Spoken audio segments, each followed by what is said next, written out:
Last term पे मैंने इस टॉपिक के बारे में डिस्कशन किया था, vector A dot vector B, और इसका बताया था mod of A mod of B into cos theta. Suppose तुम्हें टू वेक्टर्स के बीच का एंगल फाइंड आउट करना है, और आपसे बोला गया कि find the value of angle cos theta. तो आप क्या करोगे, vector A dot vector B करोगे और अपान मॉड ऑफ ए और मॉड ऑफ बी करोगे। ठीक है, ये हमारा रूल है। ये कॉस थीटा निकालने का तरीका होता है।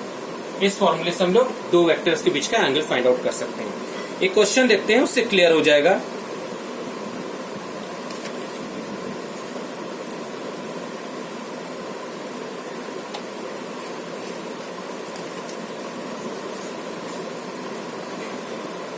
क्वेश्चन है vector A equal to, vector A की वैल्यू गिवन है -2i cap plus 2j cap and -k cap.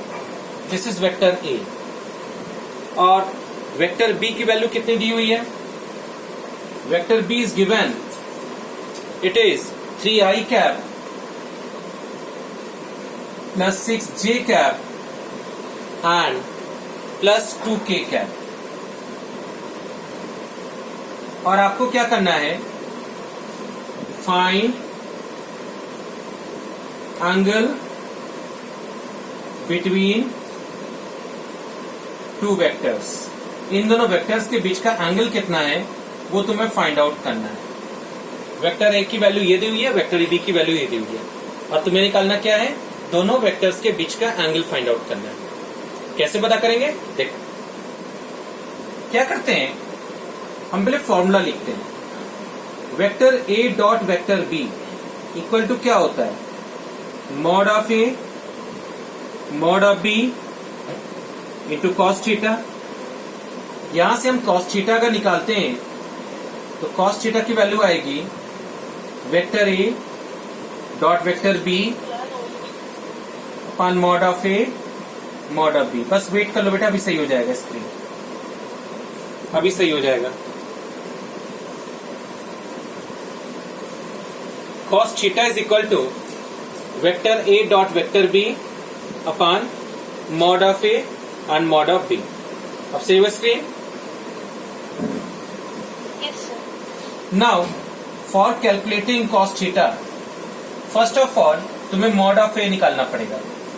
Check करते हैं, look, vector A is equal to -2i cap plus 2j cap and -k cap.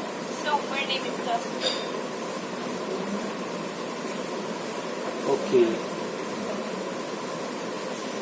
Vector A is equal to -2i cap plus 2j cap and -k cap, ये दिया हुआ है। मुझे क्या करना है, इसका बेटा मॉड निकालना है। It is plus 2j mod of A. तो मॉड ऑफ ए निकालोगे तो क्या होगा, सबका में स्क्वायर रूट निकालना पड़ेगा। स्क्वायर रूट कितना होगा बेटा, it is -2 whole square plus 2 whole square and -1 whole square. क्योंकि आई का जब स्क्वायर करोगे तो 1 आएगा, जे का स्क्वायर करोगे तो 1 आएगा, और के का स्क्वायर करोगे तो 1 आएगा। इसलिए उन सब की वैल्यू लेने का यहाँ पे कोई मतलब नहीं है, हम लोग सिर्फ इतनी वैल्यू को लेकर चलते हैं।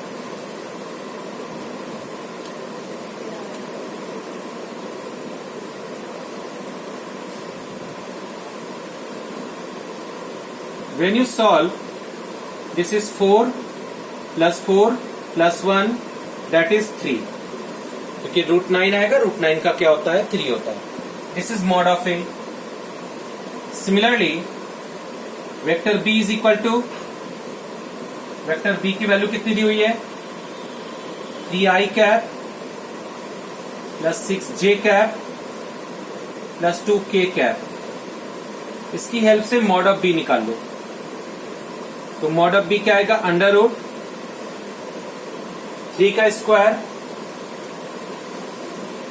प्लस 6 का स्क्वायर एंड प्लस 2 का स्क्वायर। 3 3 जा 9, 6 जा 36 and 2 2 जा 4, 49, that means 7।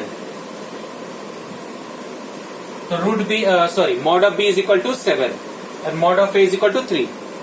नाउ हमने इन दोनों वैल्यूज को कैलकुलेट कर लिया। अब बारी है vector A dot vector B की। Vector A dot vector B, पहले वैल्यू पुट कर लें।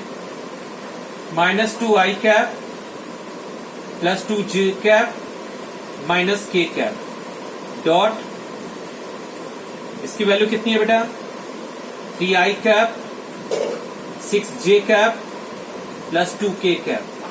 जब आप इसका डॉट प्रोडक्ट करेंगे तो आपको फॉर्मूला पता है कैसे करते हैं। i को i से, j को j से और k को k से। i को i से करेंगे तो क्या रिजल्ट आएगा बेटा, -6 आएगा, 6 2 जा 12 प्लस 12 आ जाएगा और -2, तो ये हो जाएगा तुम्हारा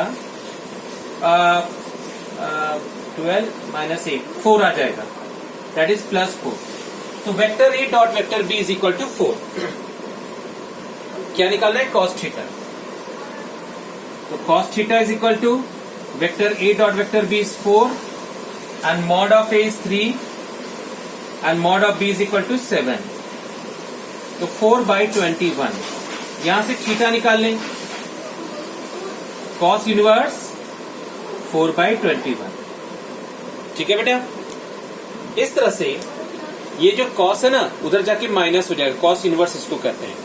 अब 4/21 when you change into decimal, तो लॉग टेबल एक होती है बेटा, उसमें पूरी चार्ट बनी रहती है, उसमें साइन का भी वैल्यू लिखाता है, कॉस का भी होता है, कॉस टेबल भी होती है।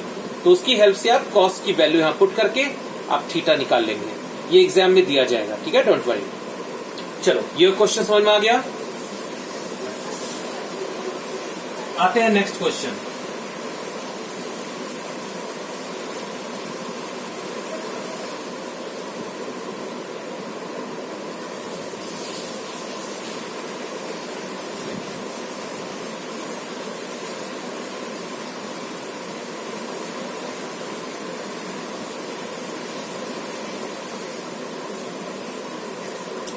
Next question.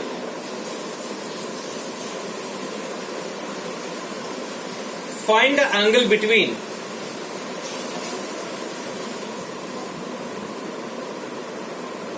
question 2.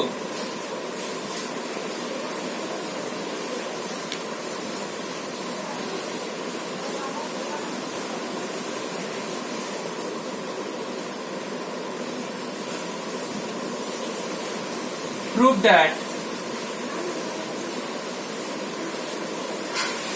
vector A equal to I cap plus 2j cap and plus 3k cap, ठीक है, and vector B equal to 2i cap minus j cap are perpendicular to each other। ये हमें proof करना है बेटा।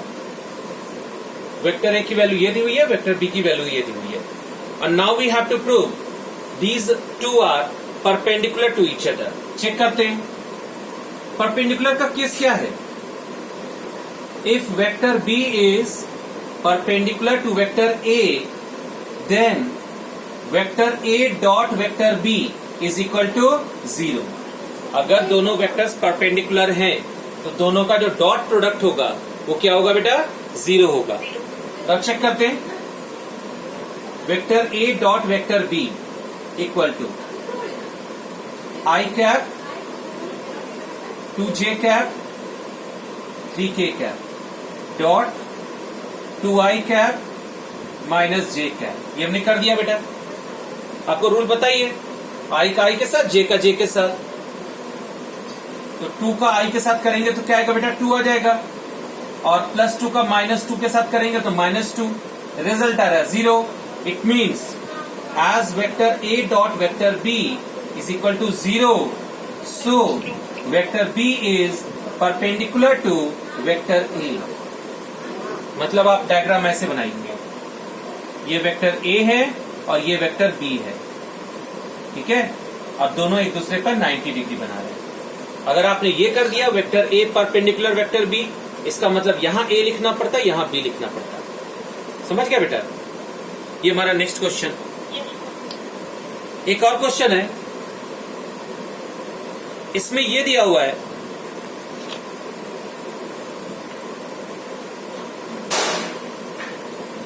it is given for two vectors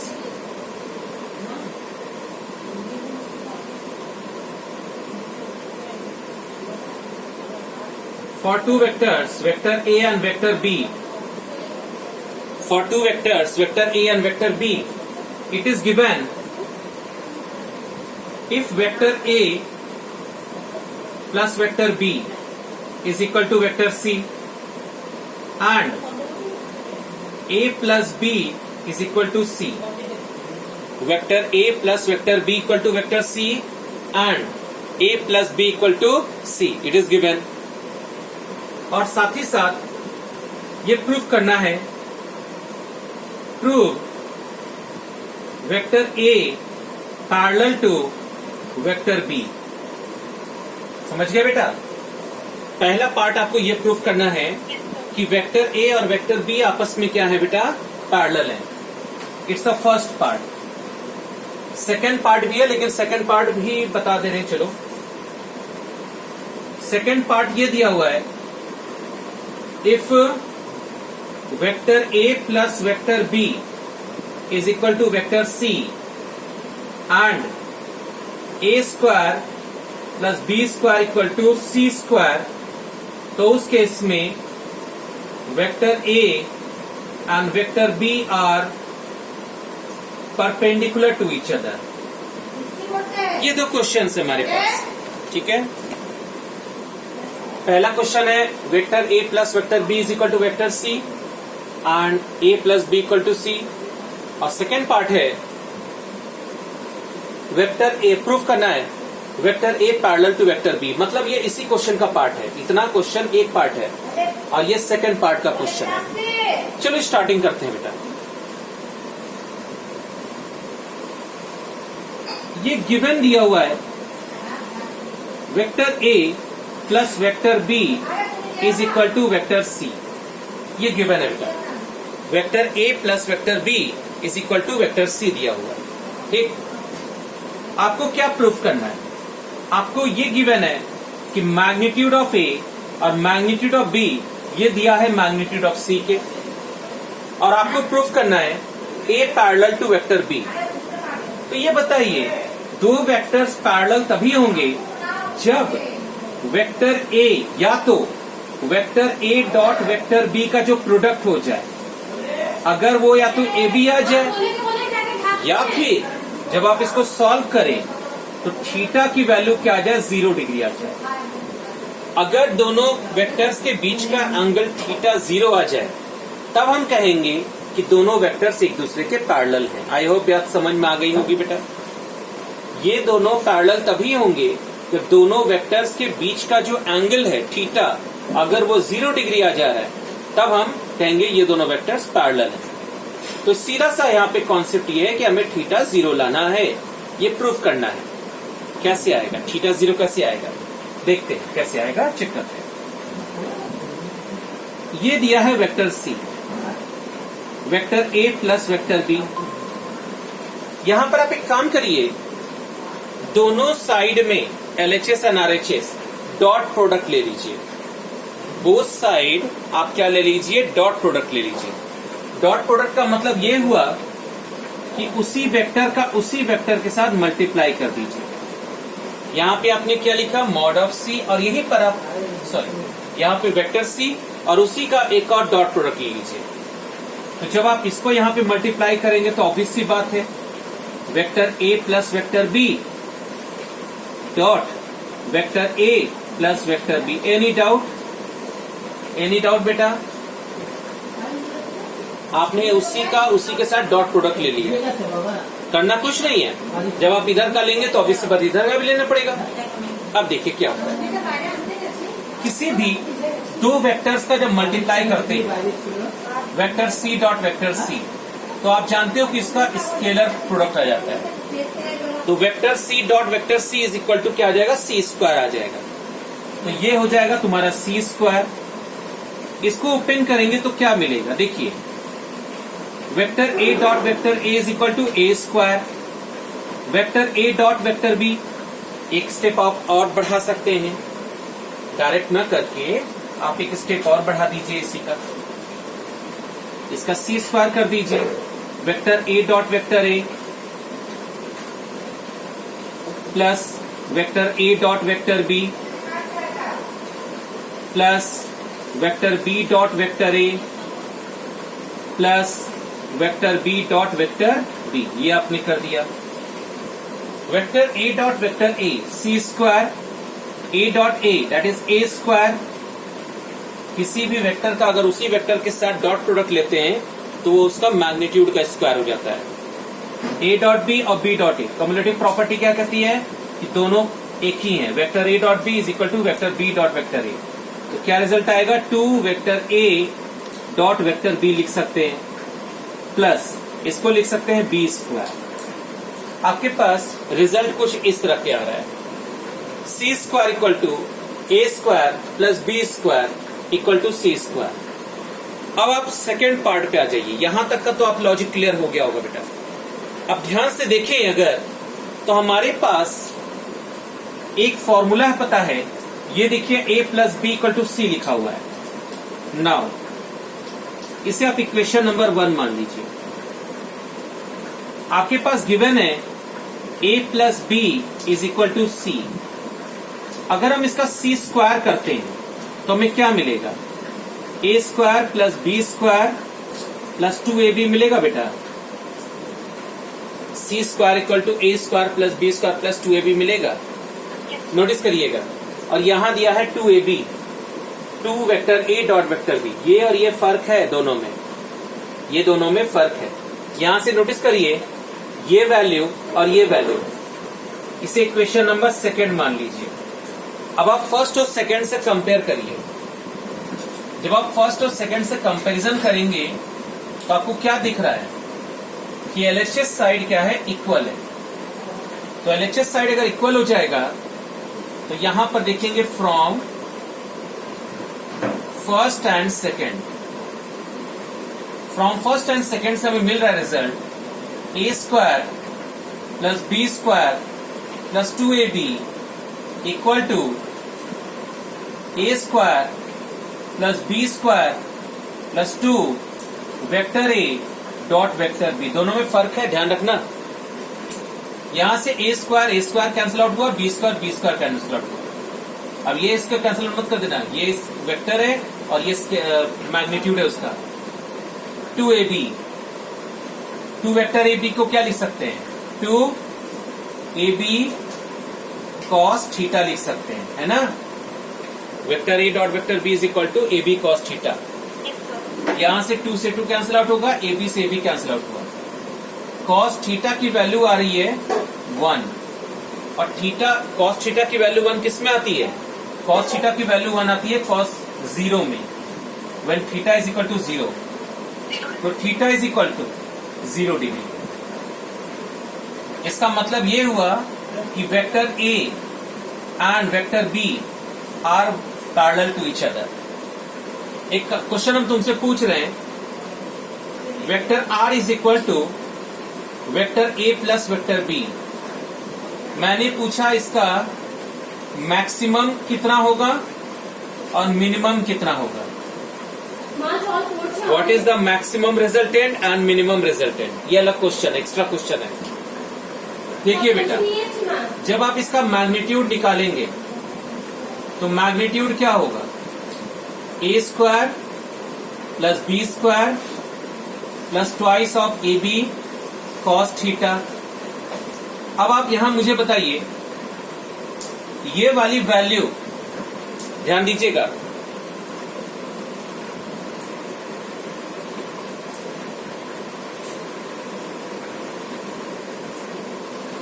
जो आपकी value यहाँ पे दी हुई है, ये आर की वैल्यू मैक्सिमम कब होगी? आर की वैल्यू मैक्सिमम उसी केस में होगी जब ये वाली वैल्यू कॉस थीटा आपकी 1 आ जाए, क्योंकि कॉस थीटा की वैल्यू आएगी डेसिमल में, और डेसिमल वाला क्या कर रहा है, वो उसको रिड्यूस कर दे रहा है वैल्यू, वो इसको क्या कर रहा है, रिड्यूस कर दे रहा है। इसीलिए हम यहां पर कॉस थीटा की वैल्यू 1 लेंगे तो ये क्या करेगा, ये वैल्यू हटा के सिंपल 2ab ला देगा। तो आर मैक्सिमम के लिए कॉस थीटा की वैल्यू 1 आनी चाहिए, और कॉस थीटा की वैल्यू 1 कब होगी, जब आपकी थीटा कितना हो जाए, 0 डिग्री हो जाए। यानी कि वेक्टर ए और वेक्टर बी जब आपस में